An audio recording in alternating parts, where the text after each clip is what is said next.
Nesse vídeo aqui você vai conhecer algumas histórias de seleções que surpreenderam e fizeram boas campanhas nas eliminatórias da Copa do Mundo. Ainda em clima de data FIFA, enquanto alguns continentes, como a Europa, por exemplo, está focada aí na Nations League, estão focados em outras competições, em outros compromissos, como por exemplo aqui na América do Sul e na Ásia o foco é eliminatórias para a Copa do Mundo de 2026. E durante a minha pesquisa para fazer esse vídeo aqui eu encontrei várias seleções que deixaram o mundo da bola de boca aberta com campanhas surpreendentes nas eliminatórias, como por exemplo aí o Canadá em 2022, a Islândia em 2018, a Sérvia e Montenegro em 2006, a Jamaica do René Simões em 1998 e até a Bulgária nas eliminatórias para a Copa de 1994. Mas para esse vídeo aqui não ficar muito grande, eu vou focar em apenas 3 seleções aqui da América do Sul que desafiaram Brasil, Argentina e Uruguai. Caso você queira que eu faça outro vídeo aí contando a história de outras seleções por outros continentes, como essas aí que eu citei, por exemplo,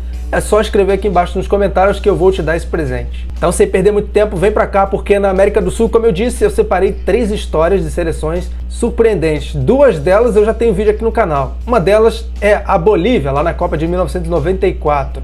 Nas eliminatórias, né? Esse foi o primeiro vídeo aqui no canal e óbvio que a edição, o áudio, enfim, o texto também não tá lá essas coisas, mas se você tiver curiosidade aí, ó, é só dar um clique aí, ou no final, bota lá, clica lá na playlist da Copa do Mundo FIFA e assiste esse vídeo aí das eliminatórias de 94, contando a história da Bolívia, nossa vizinha aqui. E por falar nisso, a Bolívia está empenhada em conquistar uma das vagas aí para a Copa do Mundo de 2026, tanto que agora está jogando em El Alto, que é mais alto do que La Paz, por exemplo, e ninguém mais está conseguindo derrotar a Bolívia lá. Mas nas eliminatórias para a Copa de 94, os bolivianos estrearam goleando a Venezuela, que não era lá essas coisas, na verdade era disparado uma das piores seleções, se bobear até do mundo inteiro, ou pelo menos aqui do continente da americano, todo ele, né? E a vitória da Bolívia foi 7-1 fora de casa, mas no segundo jogo, na segunda rodada, a história foi escrita, contada aí na televisão de muitos brasileiros, infelizmente. A seleção brasileira, que seria tetracampeã daquele ano, daquela Copa do Mundo, né? Tava disputando uma vaga para a Copa de 94, o Brasil ganhou, disputa eliminatórias desde a edição de 1954. E de lá até esse jogo aqui, o Brasil nunca tinha perdido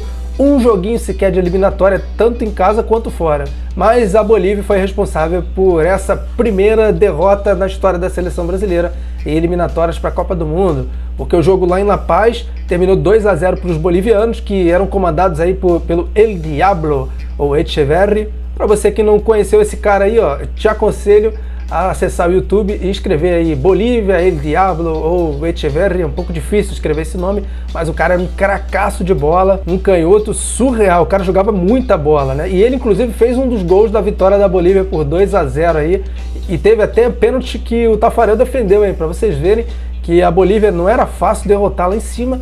Continua não sendo, mas aquela Bolívia em especial era uma ótima seleção. E essa primeira derrota caiu no colo aí do Carlos Alberto Parreira, que foi muito criticado, toda a seleção, também por conta da Copa de 90, que o Brasil fez uma campanha muito ruim, caindo muito cedo nas oitavas de final, então ninguém estava lá apostando num tetra em 94, e com essa derrota aqui ficou pior ainda, né? Em seguida, os bolivianos derrotaram seus adversários em casa, por exemplo, derrotou o Uruguai, que era um adversário direto, por 3-1, derrotou o Equador, também goleou a Venezuela por 7-0, mas a partir daí a Bolívia teve que descer a montanha e jogar os jogos aqui embaixo. Por exemplo, em Recife contra o Brasil, e o placar terminou 6-0 para o Brasil, moleza. Tem muita gente daquela época que atribui o tetracampeonato o início nesse jogo aqui, tá? O 6-0 no Arruda, em cima da Bolívia. A Bolívia depois ainda perdeu um jogo para o Uruguai, porque poderia já sair de Montevideo classificada, mas como perdeu, teve que conquistar a vaga na última rodada com empates com o Equador fora de casa, e óbvio que aquilo ali, né, praticamente foi decretado feriado nacional naquele país, foi uma festa gigantesca. A Bolívia só se classificou para a Copa do Mundo direto, né, em segundo lugar,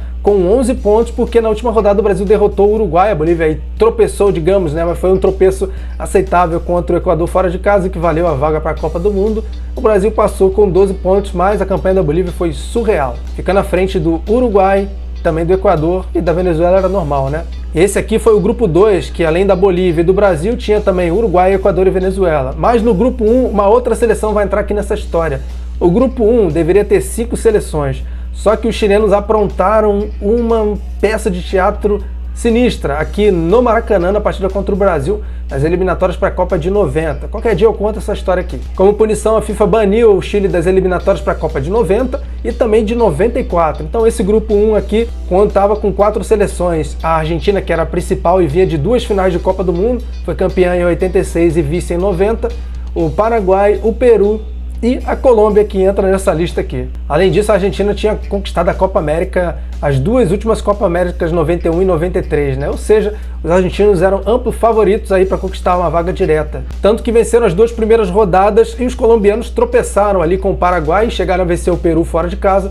Mas na terceira rodada, em Barranquilha, tudo iria mudar, porque a Colômbia derrotou a Argentina por 2-1. Então, a partir daí, os colombianos passaram à frente, os argentinos tinham que correr atrás. Mas os colombianos aí, apesar de ter derrotado os argentinos, tropeçaram contra o Paraguai, aí os argentinos venceram o Peru, e aí na penúltima rodada, a Colômbia goleou o Peru em casa por 4-0, e contou com a sorte, porque os argentinos tropeçaram com o Paraguai em Buenos Aires, o jogo ficou 0-0.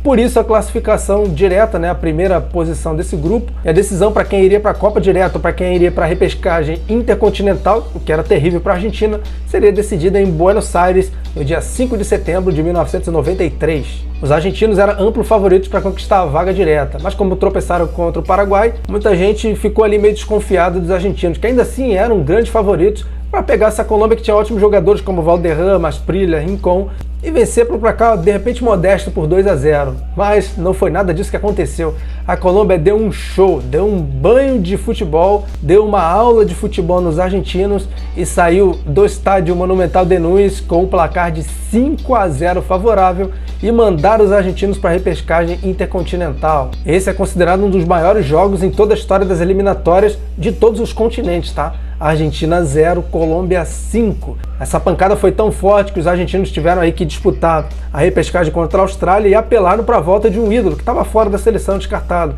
o Maradona. A Argentina conseguiu ir para a Copa, né? A Colômbia foi direto. Tanto bolivianos quanto colombianos ficaram ainda na fase de grupos da Copa do Mundo de 94. A Argentina foi mal, caiu nas oitavas, e o Brasil, pelo contrário, foi tetracampeão. Quer ver uma outra seleção sul-americana que deixou todo mundo de boca aberta no mundo do futebol nas eliminatórias?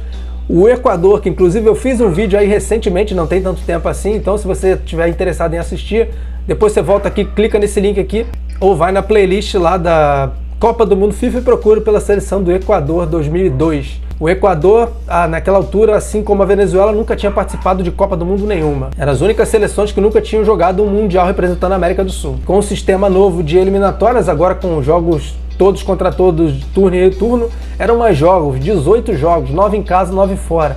O primeiro turno do Equador foi bem abaixo, tá? Dos 9 jogos, eles venceram 4, todos eles em casa, aliás, um fora, né?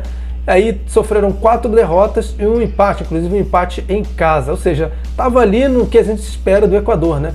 Mas no segundo turno, os caras, parece que assim, ó, resolveram chutar o balde, saíram vencendo todo mundo. Foram dos 9 jogos, 5 vitórias, 3 empates e uma derrota apenas. Essa derrota foi em casa, a única derrota em casa do Equador, e foi para a Argentina. Só que entre essas vitórias, o Brasil foi vítima. Isso mesmo, o Equador nunca tinha vencido o Brasil, mas na 11ª rodada, segunda rodada do segundo turno, o Equador bateu o Brasil em Quito por 1-0. O Brasil naquela altura era treinado aí pelo Emerson Leão, com o Romário em campo e tudo, hein? Mas deu o Equador vencendo por 1-0. O gol foi do Agustín Delgado, que foi um dos artilheiros aí ao lado do Crespo com 9 gols. Jogou demais. A seleção do Equador era muito boa, de verdade, principalmente quando jogava em casa, aliada ali ao fator da altitude, mas fora também fazia algumas gracinhas, tá? E conseguiram bons resultados, como por exemplo uma vitória em cima do Peru e um empate contra a Colômbia, 0-0 fora de casa, tá? Era um adversário que estava brigando direto. O Equador ficou em segundo lugar, acumulou 31 pontos, só ficou atrás da Argentina, né, que foi disparada a melhor seleção, que sofreu apenas uma derrota.